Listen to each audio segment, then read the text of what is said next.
Okay, I think we'll make a start. So, Croeso, welcome to this Exchange Wales seminar.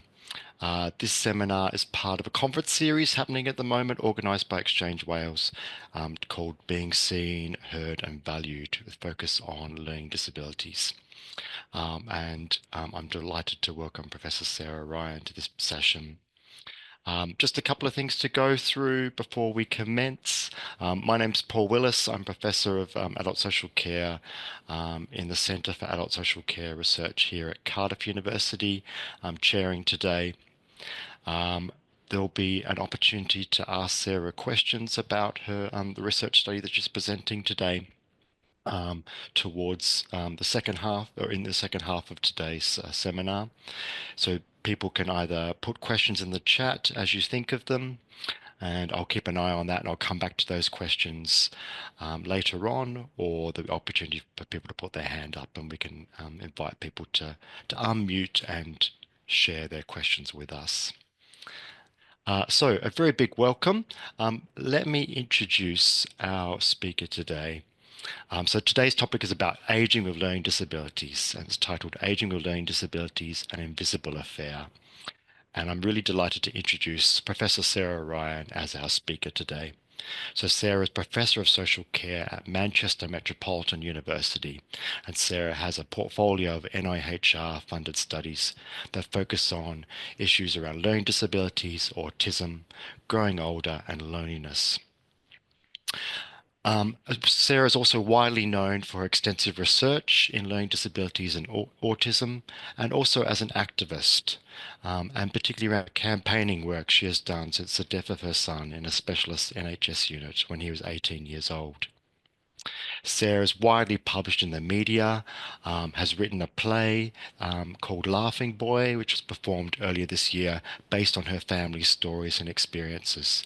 And I'm was very privileged to see this play back in Bath in June, and would highly commend people to read the play.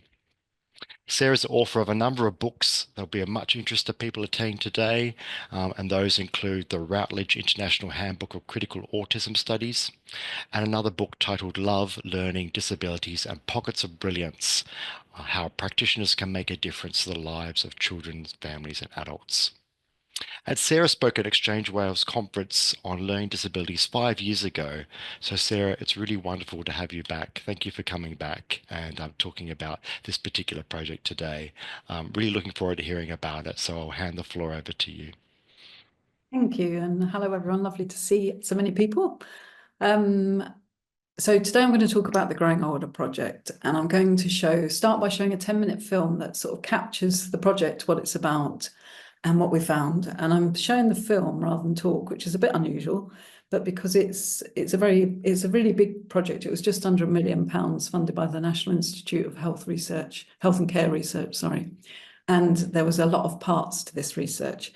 But then what I want to do after I've shown the film is talk through some of the issues that arose during the research, some of the issues that arose around the findings of the research, and some of the wider points that I've been thinking about critically about doing research in this area. And this is in part because I'm currently writing a book about critical learning disability and health, which has been a grueling exercise and quite a depressing exercise, I have to say, in terms of what the academic community has contributed towards improving people's lives. So this has raised some issues around the project that I would like to chat about after.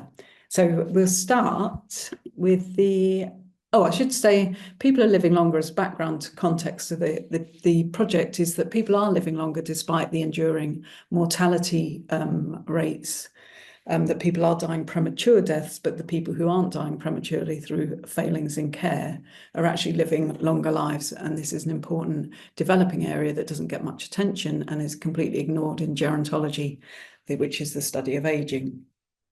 There was a slight bumpiness at the start of the project because it was actually funded in response to a call about people with learning disabilities and challenging behaviour. And we got the project funded, and one of our first actions was to then get the protocol and the project title amended to change challenging behaviour to behaviours that challenge others.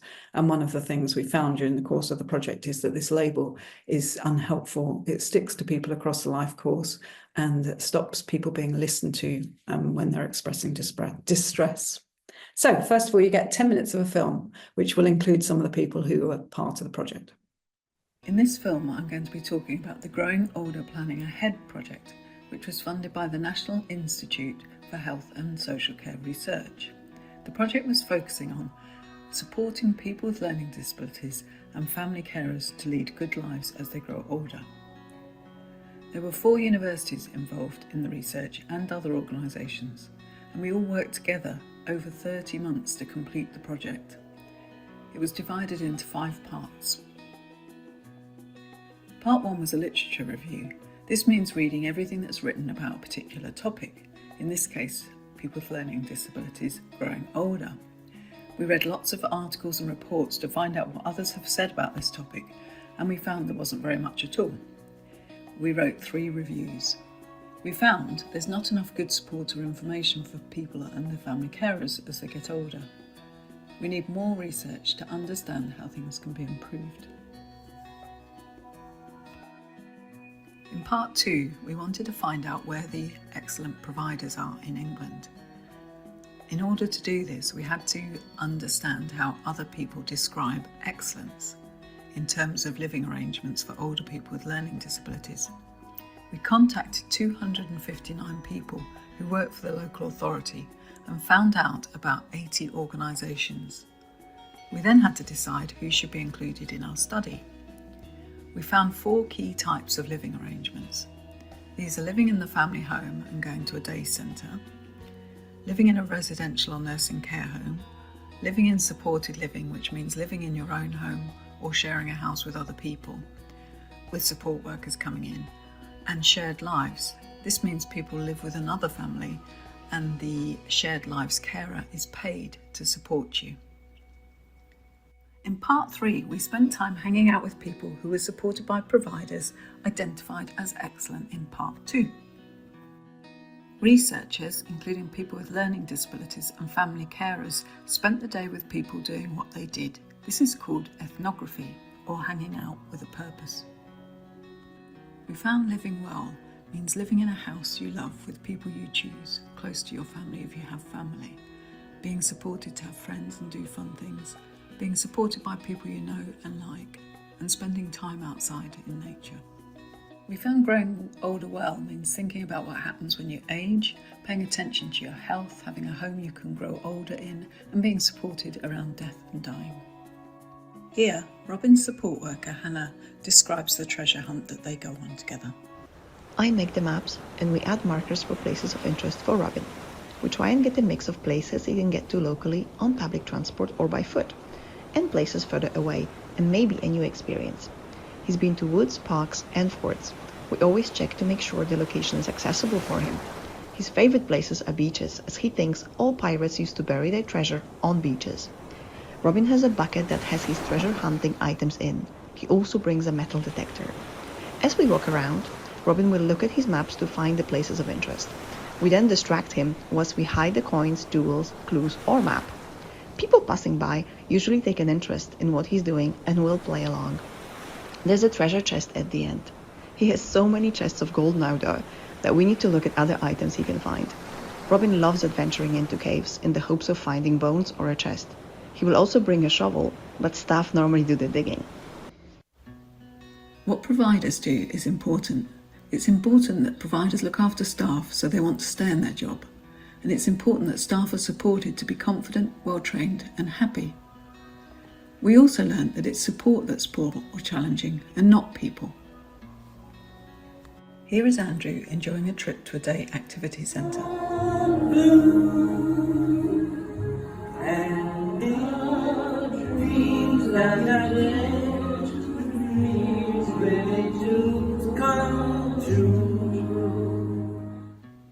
Part 4 of the project was about co-producing resources to help people plan for the future. In this part of the study, We want to find out what would help people with learning disabilities and their families to make plans for the future. Hi, I'm Mr. Keegan Ball. I'm a research assistant here at Kingston University. I have a learning disability. It's good to be employed here because I can give expert experience and know of how it is to have a learning disability and give good advice I can. I'm going to tell you what we did on the project. First of all, we did interviews and focus groups with people with learning disabilities, their mum and dads and their brothers and sisters. When we interviewed people with learning disabilities, we found ways of making it easier for people to tell us what they thought. We used books beyond words, pictures, so people could help us to tell a story about someone moving home. We used talking mats so people could tell us things like what they would be worried about if they moved house. You can listen to what some people told us. Like they said, like, Tony, get back home at 5 o'clock or get back home at 4 o'clock. I wouldn't like doing that because I like to get back like when I want to. Now, right now, we should be doing something now, definitely. I'm not in good health and my husband's not either. And the thought of them still living here when we go just frightens the life out of me. If you go and say, I need to have a discussion about something, to try and push this agenda forward, they'll always say, we're only dealing with emergencies. Next, we've got a group of people with learning disabilities and their families. We made some cards to help people to think about and talk about what's important now and in the future. We started off looking like this. Then we tried lots of different versions with the co-design group and ended up with these. There's a big picture and writing on the front and some ideas of things to talk about on the back. None of this would have been possible without our brilliant co-design group, so thank you. The final part of the project, Part 5, involved producing training materials and co-designing recommendations. We held 3 co-production events, which included self-advocates, family carers, people from NHS England and regional trusts, the Care Quality Commission, local authority delegates, service providers, commissioners and researchers. At these meetings we discussed the emerging project findings and talked about what our recommendations should be.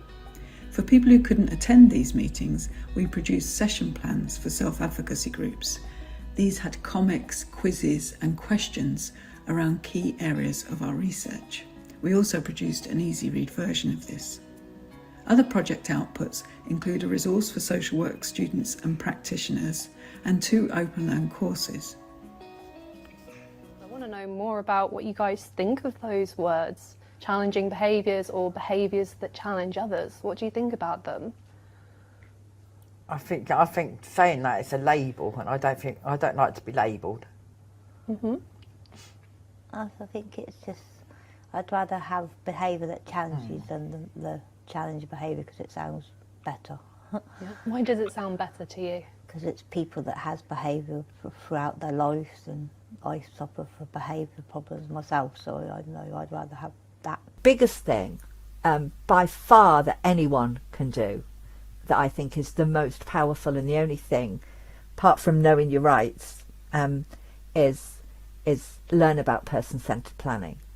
And I don't just mean the term being person-centred, because that's bandied about like it's a thing that happens everywhere, but actually really learn about what person-centred planning is and what it means to be person-centred. We also produced academic publications with more to come. So, what did we learn? We learned that people can be supported to lead good lives as they grow older. However, there's little attention paid to the ageing of people with learning disabilities, which means that services are not appropriately commissioned or designed for people. It also means that older people with learning disabilities don't have the opportunity to lead fulfilling and meaningful lives as they grow older. We found no levels of ambition and aspiration. There's a lack of knowledge about what good support looks like and a lack of information. It's not clear who's responsible for coordinating the support of people as they grow older, and there was a striking lack of social workers in our research. Attention should always be paid to addressing the causes of distress rather than labelling it behaviours that challenge others. And finally, our project recommendations. Well, our main project recommendation is a biggie. It's the urgent need for a new strategy for older people with learning disabilities and family carers, which covers the commissioning, design and delivery of services. This is essential in order to enable people to lead good lives. And a taste of our other recommendations: introduce peer learning and critical friends among providers and commissioners, recruit staff based on being kind, encouraging and knowledgeable, change staff appraisal processes to become more celebratory, and focus on the small things that make a difference. We hope you've enjoyed this film and learning more about our Growing Older Planning Ahead project, and we would like to thank everybody who has been involved. Thank you. Oof, that's a massive project in 10 minutes. So I hope it's clear what we did. If anybody has got anything, a burning clarification they'd like sorted, just stick your hand up or put a question in the chat. I'm very happy to be interrupted throughout this talk, so please feel free to waggle your hand whenever. So the project, that was the project. And so I've sort of been reflecting on this project because we finished it a year ago. The findings have only just been published. And I wanted to raise some of the issues that it's generated for me thinking about it. So first of all, ethics. At the beginning of a project, you have to get ethical approval. And at the time I was working at Oxford University, and we wanted the project to be as flexible as possible because we wanted to be as inclusive as we possibly can. And that meant we didn't know what our consent forms or the project paperwork would look like.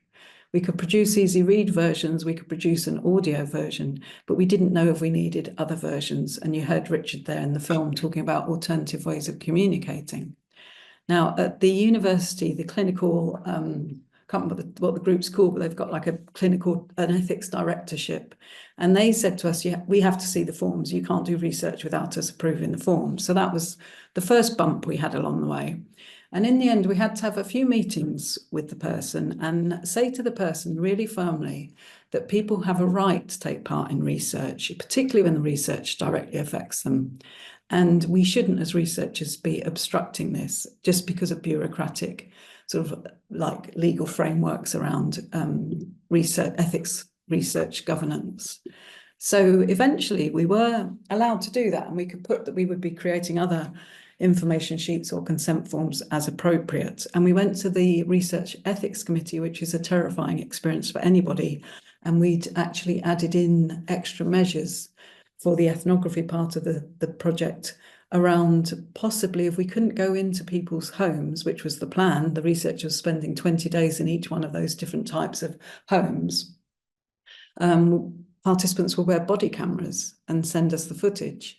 And when we went into the rec committee, we have managed to sort of like present this in such a way that we were in there for about 5 minutes and they approved everything. So I think the lesson there, that was quite a shock to get that wave through. But I think it's so important that we have to, as a research community in this area, we have to stand our ground and insist that sometimes processes have to be flexible in order to allow people to take part. So that was the first thing I was thinking about. Secondly, COVID did delay the start of the fieldwork, although we didn't use the body cameras in the end.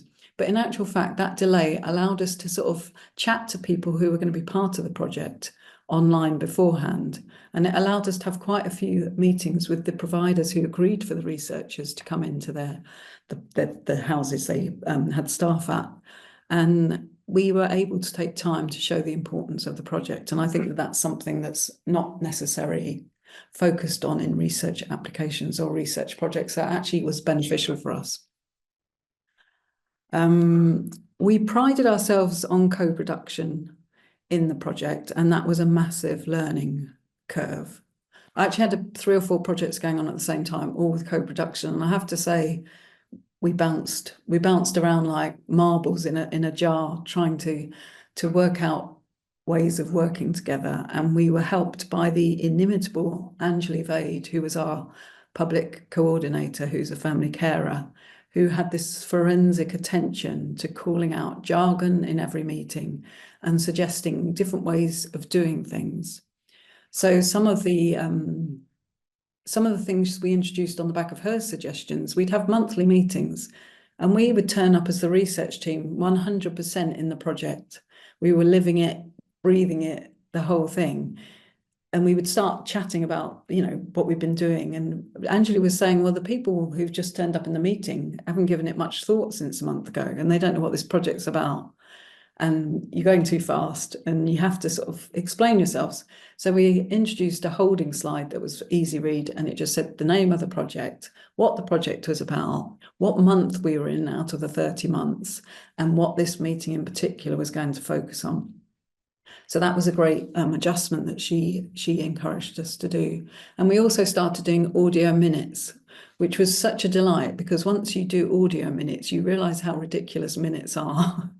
And these look like great big itemized lists of everything that's gone on.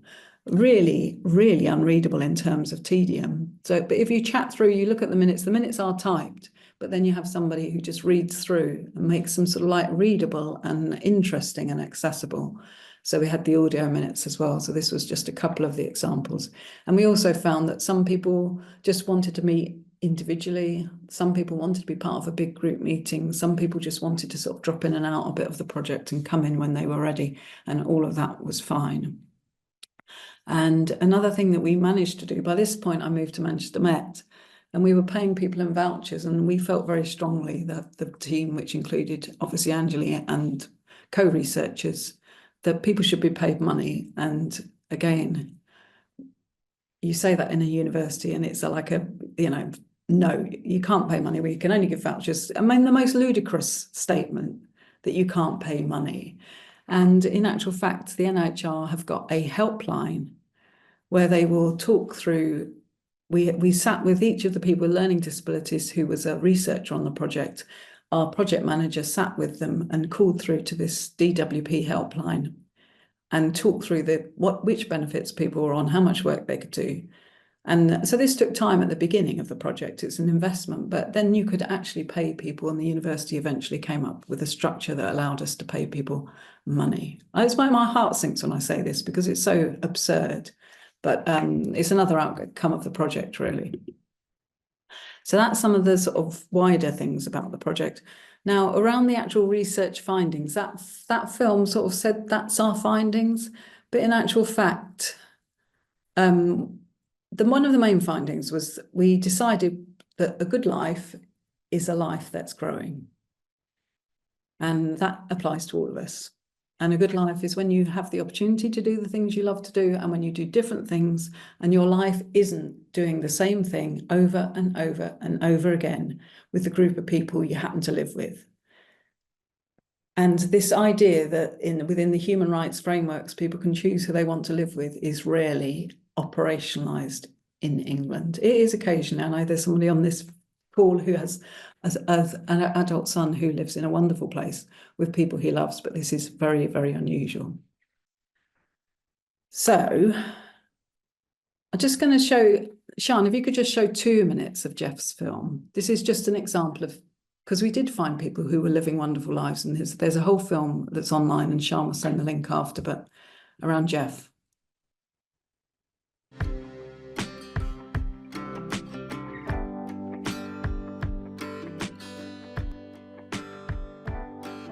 This is Jeff.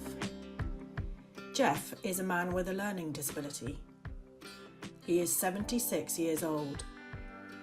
Jeff lives with Jill, Ian, their daughter Rosie, her brother, and 2 other people with a learning disability. Jeff is a farmer by birth. He grew up on a farm with his family, farming, milking, and driving tractors. Generally, everything possible that there was to do on a farm. Farming is what Jeff loves to do, but he hasn't always been able to do this. For a large part of Jeff's life, he lived in an institution, and that has left him with a lasting impact. What we want you to see in this film is how Jeff's life changed when he went to live with Jill and Ian and their family. We want you to see how Jeff's life is not a service land life, but one that has been built around who Jeff is, his very essence, what he loves in life, his skills, and what brings him happiness and health. And as you'll see, much of this is about Jeff continuing his love of farming. Jeff has lived on Pugham Farm with Jill and Ian and their family for 8 years now. Jill and Ian, who you see walking up here, became shared lives carers after working in support worker roles for many years and simply not being happy about the way people were treated. We decided from then having a family of our own and going out to separate jobs for private care organisations that it was all about money, and it wasn't about their personal care, it wasn't about their needs or their choices or their individuality. There wouldn't be enough staff to go anywhere or do anything, so we didn't like any of that, and we didn't want to be a part of that. And then we heard of Shared Lives and we had this discussion with them, and we thought, well, let's do it on our own then.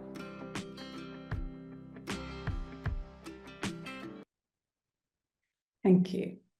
So that's just one example of really excellent care that we found in the project. And there was other examples, for example, where people lived in independent supported living on their own and were part of the recruitment panel for their staff, and the ads went out saying exactly what the person liked. So for Jeff, it would have been, Jeff loves farming, he loves animals. The person supporting him, needs to enjoy a good outdoor life. So we did find these examples. But if you saw on the film, in part 2 of the project, we came up with a criteria of what excellent support looks like. And this was through various techniques and interviews with commissioners, CQC databases, and co-production with our different advisory groups on the project. And we had this list, which we could all pick up now. We could all say it right now, really. Personalisation, matching staff to people, personalised living space, choice who this is shared with, staff recruitment underpinned by the right values, high staff retention to provide continuity of care, family involvement, inclusive communication methods. I mean, these are all so obvious. Good practice such as early end-of-life planning. So we came up with this great long list, which is in the report. And part 3, which was the ethnography, was to go out and spend time in the places that were good, so we could find out what do these providers do that's good, and how can we amplify the good to sort of like try to reduce some of the poor care that is out there. So we actually found some awful care, which was really problematic because these places had been recommended as being really good, which raises the question, what does good look like, and who knows what it looks like? We weren't expecting that. So some examples, there was 2 people sharing a house together, and they hated each other, and they shared a house together for about 15 years before one person was able to move. And he was just going to move across the road to a house that was run by another provider, but he was in quite a caring role for the person he lived with. And so when the researcher was there and they were talking about the move, she sort of said, well, you'll be able to come back and visit anyway, won't you? Because you're just across the road. And the provider was horrified and was like, no, of course you can't come back and visit. Once you're over there, which is ludicrous. And then there was another example at the end of the fieldwork. The researcher wanted to go for a drink with one of the participants she'd spent time with. And there was a pub about 2 doors down, and the person wanted to go for a drink, and he'd never been in that pub, and he'd lived in this house for years. Some people were put to bed at 5 o'clock with the radio on. People weren't allowed to drink after 6 o'clock. Some people, like in the residential nursing home, somebody had died, and the policy said, because we did an analysis of the policies, was about supporting people through death and bereavement, but the staff refused because they found it too upsetting. So there was so many, another provider, people had a key worker and they insisted on changing the key worker every 6 months so they didn't get too close. So there was these awful examples. And then we had shared lives, the shared lives model, which is really good for Jeff. We found in one area where we spent time in the shared lives care, the model incorporated a day centre part to it. So whilst you're supposedly living in the family home, every day you go off to a day centre, and the researchers went to the day centre with the participants, and they found they just were in one room, all ages, with the telly on in the corner, and the people were visibly bored. So there's these, and we did also find like shared lives.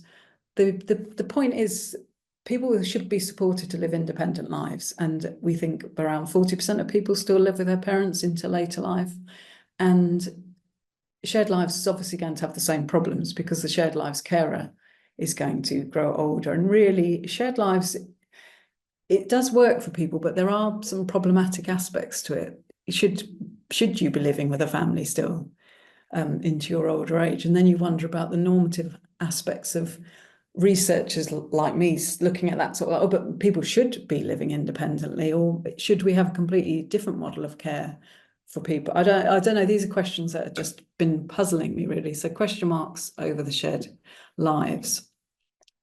There was a fatalism within the data where people clearly realised they weren't going to be able to move, or had been waiting so long to move, they were only going to say yes to whatever was offered. So that was very grim. One person moved during the project because she was in her 50s, I think, and she found sharing a house with people who were younger, it was just too noisy. And so she moved to a new house, and the researcher went to visit her at the new house, and it turned out that she was in her bedroom with the door shut because the new house was as noisy as the old house.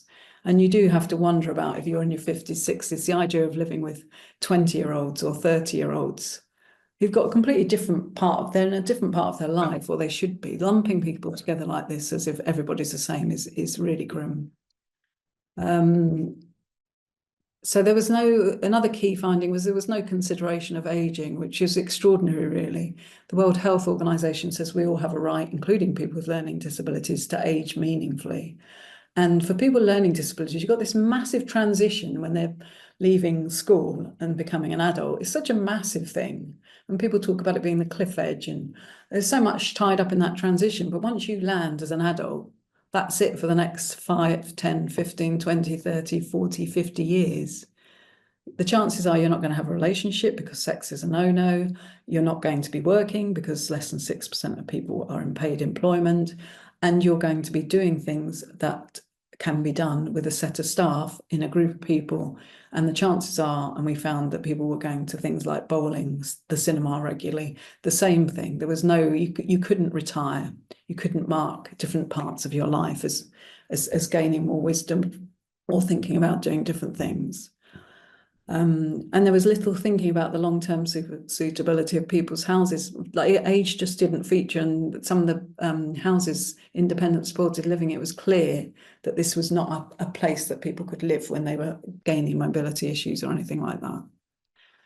We found a fear of family carers, and you saw that in the film with the family carers we just saw. The lack of information and support to plan ahead meant that people continued to live at home. They were denied the right to their own home and their families, despite the parents acting on with good intentions. And I'm also leading another project with Catherine Runswick-Cole from Sheffield about the mental health of older family carers. And that project has very bleak findings, as well as parents are caring into their later years with no knowledge or support about the future. There can also be the risk of mutual interdependency, where the person with learning disabilities becomes the carer of the older parent. And one key issue we had across the project, which was unexpected, was many of the team members were family carers, and there was a real sense in team discussions that we should be supporting family carers to support for people for longer. And to keep sort of like really drawing a line and sort of saying, no, this isn't, you can't just prolong the support.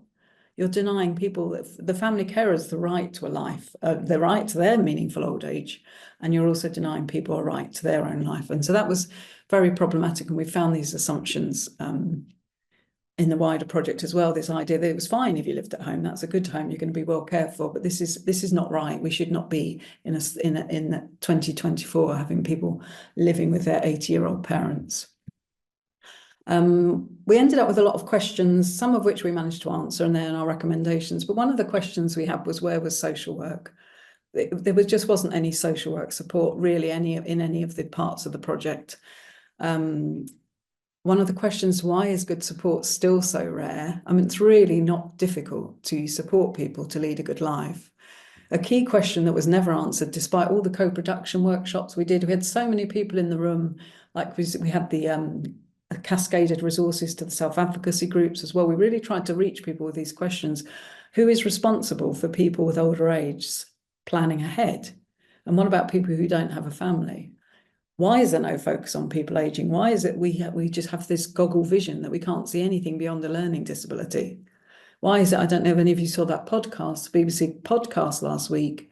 I was asked by the presenter, who said, well, if people are clean and well fed and they're in a safe environment, surely that's a good life. Anyone at home would think that's a good life. And that really isn't a good life. That is a impoverished life in a lot of ways. If you're not growing, if you're not doing things you like doing, it doesn't matter how clean, warm and well fed you are. So overall, we found a brutal disregard for people's human rights. Despite the various legislative frameworks that are in place, we found people were dismissed and discounted. In addition to the resources you saw in the film, we've got the full academic report, which is about 200 pages long. It's crazy. We've got a plain English version we wrote and an easy read version. And the plain English version raised lots of questions. It was tortuous to translate all that academic gobbledygook into plain English for a start. We should have done it the other way around to avoid that, get rid of all that from the start. But we didn't know what to leave out in the plain English summary. Did the reader need to know all the intricacies of the project, or did they just want the headline findings? And we had some really difficult conversations around, do we just replicate the report in plain English, which is pretty much what we did in the end? Or do we sort of like pick and choose bits? So we're trying to sort of do bits like the film is an alternative to the report, really. We found the importance of networks. These are just my last couple of points here. The importance of networks and relationships developed over time. In the project, the project drew on a lot of relationships, and it came out of a relationship I had with Oxfordshire Family Support Network, who sparked the original research with their Embolden project. We've worked with a lot of people who were involved in the project for a long time. And then we've also found since then, the team networks, like with journalists, like Saba Salman did a piece for Byline Times. Our university media department is very savvy, and they've arranged the BBC Ouch podcast. So it's sort of like co-production carries on, and our lives, we co-produce our lives. And I hadn't really thought about that before. I thought at the project end, the project stops. And I just feel like we're constantly firefighting. So I got my final points are to think about, and I'm looking forward to some thoughts from you lot. Co-research was central to the robustness of the project. We've had unflinching engagement with the wrongs we did and the critical analysis of what this means. Remaining questions I'm pondering about is, how much work should we as academics do to try to get those who should be listening to our work to listen to it? Where's the line between academia and activism? You know, what should we be doing? Do we just keep churning out the research without any change? Where do our responsibilities lie? What is our role as researchers within the context of an often precarious and uncertain academy, which does not prioritise in any way, shape or form people with learning disabilities? I think the Growing Older project and the other projects at the same time have shown how much work starts at the end of the project and what are the practical, moral and ethical implications of this. We've lost our research manager, we've lost the researchers, everybody's gone. So it's just like you just eking out the remaining funding to pay people to still be involved in trying to disseminate. And that seems like a very uncomfortable model. And finally, the funding and contract constraints, both amongst research funders and within universities, can contribute to us sustaining oppressive practices and systematic failings through our research. And I find that very problematic. Sorry, a bit of Captain Bring down there, but over to you lot. Thanks so much, Sarah. Some really important challenges there for social care providers, for social workers, definitely, for universities, implications to how we do co-research and all the constraints around that. So much to think through, and two really powerful films too. Yeah, and really lovely examples of accessible films and distilling, what's the key messages here from this study that people need to take on board and can digest easily. I love that expression, hanging out together with purpose too. I've written that one down. A few comments. So Leanne says, I've just worked with a 50-year-old gent with Down syndrome. He is becoming a carer for his aging parents, and they recognise that they did not want this for him. He has recently moved to supported living and is thriving. So that's a really lovely account from Leanne. And on a similar note, Grace asks in the chat, so I understand there were some low lights that came to light, and some difficulties, but what are some really positive changes? Or have you seen a shift in standards in any of the areas? Oh, yeah, we did see some really good stuff, and we did find, and we concluded that small providers are better placed to provide really good care because they can really get to know the people they're supporting. One of the providers, I think they supported about 20 people who've been through quite traumatic backstories, and people were living really, really good lives, and they had managed to, I think if you have the same interests as the people supporting you, and then you get that relationship where it becomes less of a support, there's a sort of the power gets reduced, doesn't it? And you have a good time and everybody enjoys themselves. So that was really positive. We had a really good, one of the nursing homes had a really lovely network of primary care and secondary care support, and they had people coming in and out, and they had a really lovely sort of breezy sort of relationship where if there was ever a medical problem, you knew that someone was going to pop by on their way back. And it was very much like, it reminds you of the 50s where everybody's looking out for each other. And again, the roles seemed to reduce then, and it was more about people just being people and helping out. And then one of the independent supported living houses, the researcher went to pizza night on the Friday evening and watched a film, and everybody seemed to thoroughly enjoy that. So it was a lot of really good stuff, but considering we were researching good, the less good stuff did trip us up a bit. Alison, you've put a long comment there. Do you just want to unmute Alison and say hello and put your question to Sarah? It's nice to hear some different voices. Hi, Sarah. Thanks very much for that. I really enjoyed it. Especially as Paul said, the accessibility of the films. Yeah, I've put a point in the chat, and this you mentioned that local authorities, providers, etc., are failing to plan ahead for people with learning disabilities that they are supporting / commissioning, arranging care for. And as I've said, that really rang a bell for me because I've encountered that very problem. And it's just a bit of a kind of devil's advocate question, really. How do we encourage local authorities to do that? And providers, they're all in crisis, as you said in one of your films. We're just dealing with the urgent issues at the moment. What can we do to get over this? And is your project going to provide any or thinking about providing any materials on that particular issue? Oh, that's a good question. I had a conversation with the Birmingham research team who did some research about growing older and how important social care was in that sector. And so we had a meeting. So I was saying, well, we didn't have any social care support in our project. But she was saying, and she was a social worker, which I'm not, that it's to do with like being covered by the learning disability team or the growing older people's team, and you're in a separate team. And so there was sort of like this ridiculous barriers that are put up where you're siloed over there and you don't grow older because we can't see it. But for people who are actually growing older over here who don't have any labels, we can deal with you quite well, and we can deal with that. So it's almost like social care has lost any sense and any common sense and any grounding that everything is covered in jargon, everything is sort of like a problem, everything's to do with austerity, everything's to do with social care pressures. And yet the people living a good life that we found, there was nothing fancy about that. There was nothing elaborate. It was just basic common sense and basic humanity. So we've got lots of problems. Sorry, can I come in again? Is that okay? Yeah.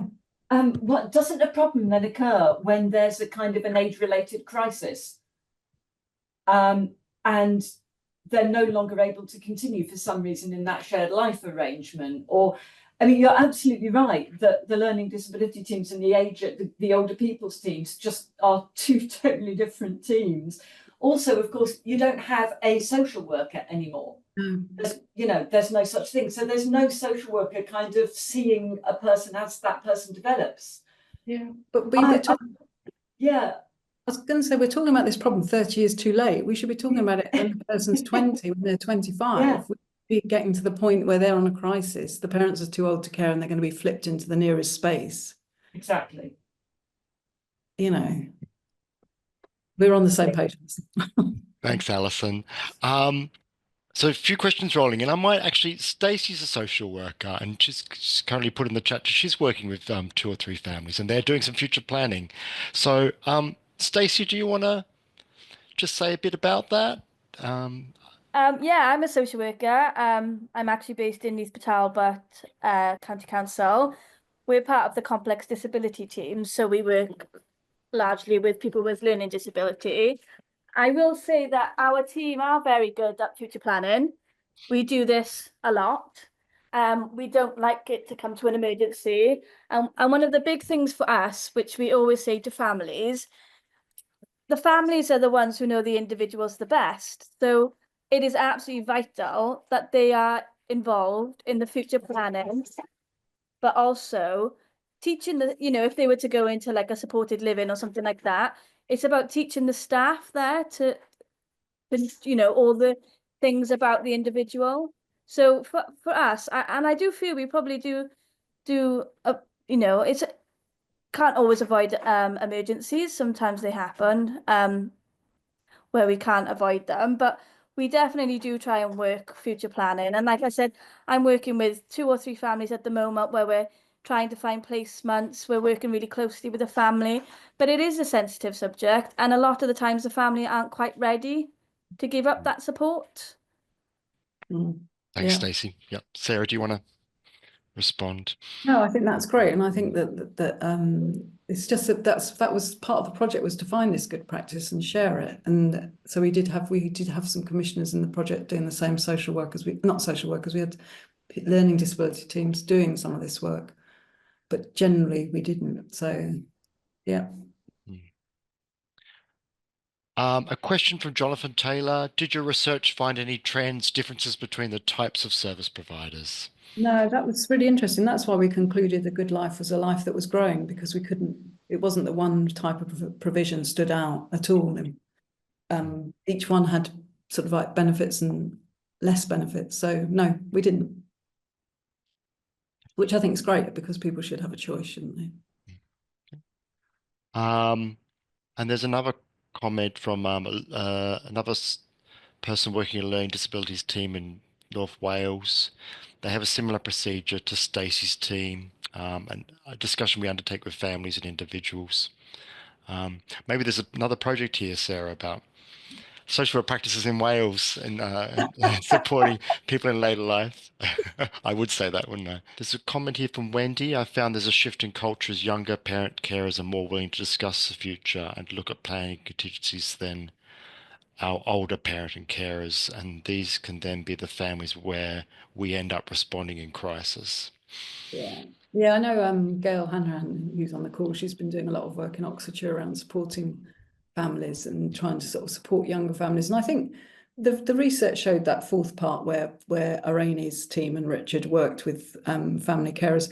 There's a terrible fear that needs to be broken down, because there's a fear that the support isn't good enough, and so you do stay at home. And that fear is often plays out, which is terrible, which is part of the project's aim, was to find the good stuff and shout about the good stuff to sort of try and reduce that fear. So I think it is happening, and I think it's a slow ship that's turning, isn't it? And it's just about, some people are still caught in the 50s and 60s, still living at home, and hopefully that number will reduce as the younger people are more receptive, the younger parents are more receptive to sort of supporting their young person to leave home. There's a question here from Cindy. Did you encounter people with learning disabilities who are unable to speak? Seems that the quality of life issues are even harder for such people. Yeah, we did. We deliberately made sure that we included people who couldn't speak, and we had proxy consent processes. So we spoke to people closest to them, family members. And Yeah, they did. I think the difficulties are more pronounced. The challenges faced in terms of having the support to enable you to lead a life that's growing is more pronounced. But again, we did find some good care in that area, and we found some really nice examples where people have been supported by the same person for years, and they just knew each other well, and there was a lot of excitement about the person's day and ensuring that they were doing the things that they really liked doing. So that again wasn't we didn't sort of find that people who are more disabled have an even worse time in a dramatic way. It was more that there were more challenges. And there's a question from Sophia about the co-production and public involvement. Quality and depth of engagement often has to do with familiarity and the length of the academic/civic relationship. At the same time, this might exclude others who want to contribute to research. Did you have any dilemmas like that? Yes. No, we did, because we've worked with people for a long time, and we wanted to make sure that other people had a chance to be part of research.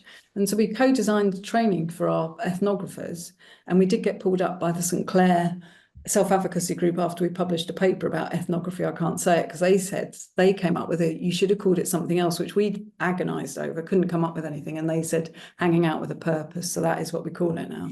So it was self-advocates who came up with that. But so we co-designed the training, and then we did the training, and we made sure that new people that we hadn't worked before became involved in the project. And that's really important to us. It's a balance, again, because of the constraints of contracts, all the rest of it. People have been trained, they've done the work, they like the research. You try to encourage more people to be involved, and then you need to get more funding. And the whole thing is very precarious, and it shouldn't be. Yeah.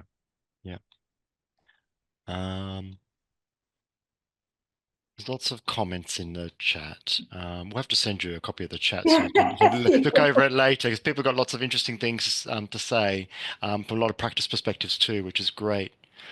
I'm going to take chair's privilege to ask the last question. I was wondering about ageism. So we know, ageism affects lots of different groups in different ways, but acutely older people. So I just wondered how did ageism feature, and if not, why not? Why not? That's the $1 million question, isn't it? Ageism wasn't apparent in the same way that people can go into the GPs with a chronic stomach ache and looking like they're 9 months pregnant, and the GP just says go home and go home. And ageism wasn't there because people just do not see the person. Oh, it's just crazy, isn't it? You don't retire. There's no marking. There's no changing in your life. There's no sitting back and sort of, there's none of that. There's no, you don't get the ageism. That's maybe something positive to end on, isn't it? Okay, yeah, that's a good point. Yeah. Terrible. yeah, that is really interesting though. So you think that people don't see that person as an older person, so therefore all the assumptions that go along with that don't happen. And we got to the end of the project and we suddenly thought, oh my God, we haven't read a single paper published in a gerontology journal. Yeah. It doesn't feature in gerontology either.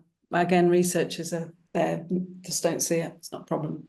I hope you'll publish a paper I'm sure you will, in a gerontology journal. I